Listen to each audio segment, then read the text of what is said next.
They told me not to file this report. Dr. Kepler from the review board actually put his hand on my shoulder and said, "Sarah, think about your career." But my career ended the moment I saw what was draining Tabby's star, because the structure wasn't just harvesting energy, it was aimed at us. I'm Dr. Sarah Chen, lead astrophysicist at the James Webb Deep Field Analysis Division. On October 3rd at 4:17 UTC, our routine spectroscopic survey flagged KIC 8462852, what you know as Tabby's star, approximately 1,470 light-years from Earth. The dimming pattern was wrong, not irregular, mathematically wrong. The energy loss didn't correspond to any known occlusion model, planetary transit, or dust interference. Instead, we detected a thermal conversion efficiency of 87.3%, which is 14% higher than any natural stellar process can achieve. Something was harvesting that star's light with near-perfect thermodynamic efficiency, and within 72 hours, we knew it was deliberate. The initial data looked like equipment failure. I ran diagnostics for 6 hours straight. Every mirror alignment checked out. Every sensor calibration was nominal. So I did what protocol demands. I requested confirmation from 3 independent observatories. Keck Observatory in Hawaii saw it. The Very Large Telescope in Chile saw it. The Australian Square Kilometre Array saw it. All of them detected the same spectral absorption lines in the infrared band between 8 and 13 micrometers, precisely where waste heat from a megastructure would radiate if something had enclosed a star. They called it a Dyson swarm candidate within 18 hours. By day 3, the discovery was classified under National Security Memorandum 47B. By day 7, I wasn't allowed to discuss my own findings with my team. That's when the nightmares started. Not metaphorical ones, but something that felt like transmission. The structure's geometry became visible once we applied multi-epoch interferometry.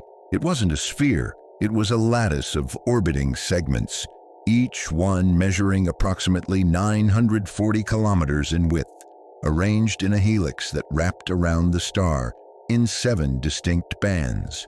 The precision was inhuman. Each segment maintained its orbital position with variance below 0.003 arc seconds. No gravitational perturbation, no drift, just perfect mechanical stillness across a construction that would require the mass of Jupiter to build. But here's what made me stop sleeping. The segments weren't reflecting light. They were absorbing it, channeling it, and re-emitting it in directed beams toward 18 specific points in space. I mapped those coordinates. None of them correspond to any known stellar system in our catalogs. They're aimed at voids, empty regions of space where nothing should exist.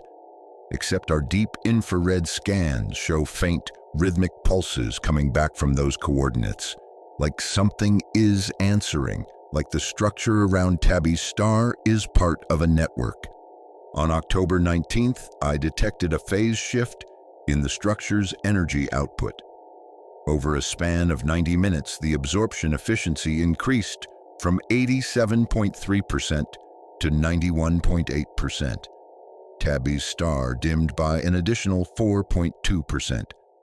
I watched in real time as sections of the lattice reconfigured, segments rotating along axes that shouldn't be possible, given their reported mass and velocity. The math doesn't work. The tensile strength required to maintain structural integrity at those rotation speeds would exceed graphene by a factor of 60. Whatever material they used, it's not on our periodic table. Then I made the mistake that ended everything. I ran a gravitational lensing analysis to estimate the structure's mass. The results came back negative, not low, negative. The lattice was generating a localized space-time curvature that decreased the gravitational field around the star, rather than adding to it. It was making the star lighter, That violates every principle of general relativity we have. Mass doesn't subtract from space-time, but there it was, observable and measurable. A star losing mass to a structure that defied gravity itself. I filed my preliminary report on October 22nd. By October 24th, I was removed from the project. They said it was temporary, pending peer review. But I've worked in this field for 12 years. I know what a quiet termination looks like. They replaced me with Dr. Henson from the DoD's Advanced Research Division, a man who's never published a single peer-reviewed paper, but somehow has clearance that supersedes NASA's director. They didn't silence me because I was wrong. They silenced me because I was right, and what I found around Tabby's star has implications they can't afford to make public. I should have walked away. I should have accepted the severance package they offered, but I still had access to the raw data archive for 72 hours during the transition period. So I pulled every observation we'd made and ran a full temporal analysis. That's when I found the pattern they didn't want me to see. The structure has been growing, not rapidly but consistently. Frame-by-frame comparison across 8 weeks shows an expansion rate of 0.017% per day. It's adding mass from somewhere, building itself larger, and the star is dimming in perfect correlation. But the construction isn't random. The new segments appear in sequences that match a fractal pattern. Each addition mirrors the geometry of the whole, scaled down by a factor of 1.618. The golden ratio. Whoever built this thinks in mathematics we recognize, which means they want us to recognize it. On November 8th, 3 weeks after my removal, I received an unmarked envelope at my home address. No postage, no return label. Inside was a single page, a star chart with 18 points marked in red ink. The same 18 coordinates the structure was beaming energy toward. Handwritten at the bottom was a message: "They're not empty. Stop looking." I don't know who sent it. I don't know if it was a warning or a threat. But that night, I violated every security protocol I'd ever signed and accessed the JWST archive one last time from my personal terminal. I pointed the telescope at the first void coordinate. What I saw wasn't empty. There was something there. A structure smaller than the first, but unmistakable. Same lattice geometry, same energy signature, same impossible physics, and it was closer, only 480 light-years from Earth. I didn't sleep that night. Instead, I calculated, if the growth rate holds, if the construction continues at its current pace, the original structure will enclose its star completely in 140 years. But if there are 18 others, each at different stages of completion, each aimed at voids that aren't empty, how long have they been building? How many are there? And what happens when they're finished? The transmission came 3 days later. I wasn't supposed to be monitoring the deep space communication array, but I'd rerouted a diagnostic feed through my workstation before they locked me out. At 2:33 UTC on November 11th, the array detected a narrowband signal originating from Tabby's star's coordinates. Frequency, 1.42 gigahertz, the hydrogen line, the universal marker for intelligent communication. It lasted 7 seconds. The signal was structured, modulated, artificial. I recorded it. I shouldn't have, but I did. I ran it through every decryption algorithm we have. Nothing worked. It wasn't language. It wasn't mathematics. It was something else, a sequence that repeated with variations like a probe testing for response parameters. And then I realized what I was looking at. The signal wasn't a message. It was a handshake protocol. Something was trying to establish a connection, but the target wasn't us. The telescope's logs showed the signal passed through Earth's orbital plane without deviation. It was aimed deeper into our solar system, toward a point beyond Neptune's orbit. I filed an emergency report that night. I broke operational silence. I sent everything I had to 12 different colleagues, 3 media contacts, and the International Astronomical Union. I titled it, Evidence of Non-Human Megastructure Engineering and Active Transmission to Solar System Interior.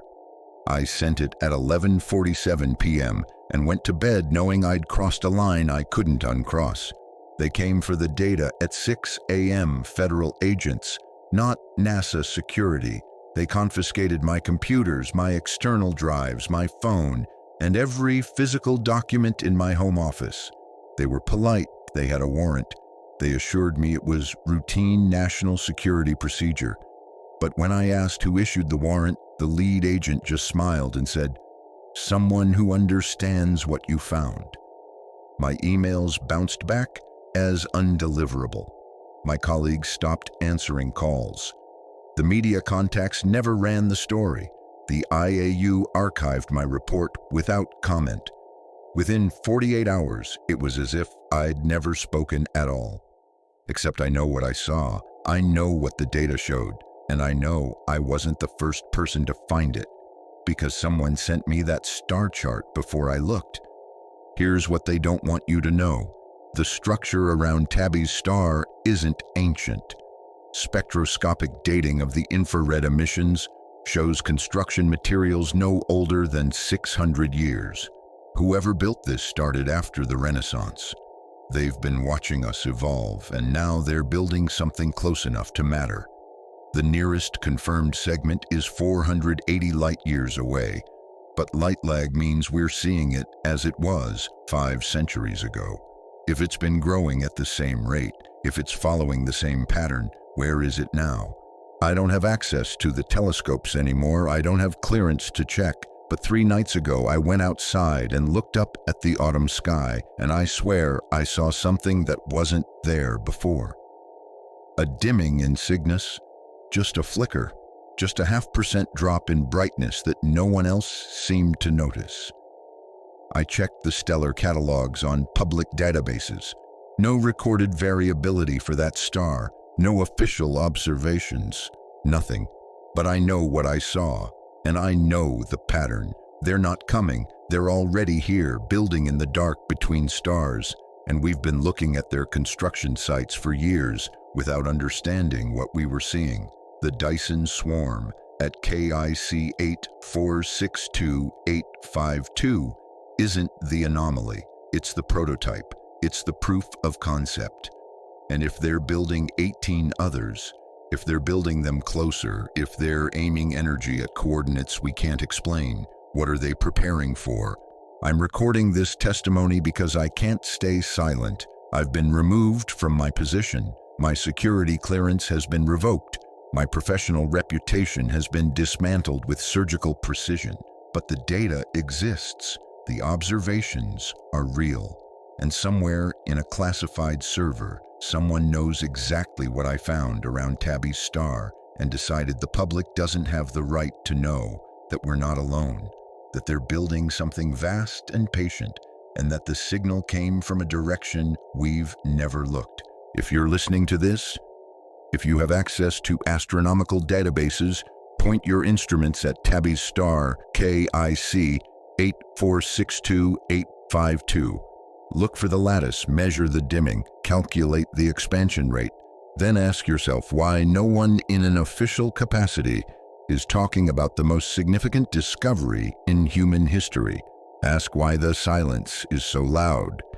And ask what happens when something that's been building for 6 centuries finally finishes what it started. I don't expect to be believed. I don't expect this testimony to change anything. But I needed to say it out loud because the alternative is pretending I didn't see what's out there. Growing in the dark, patient and perfect and aimed at us.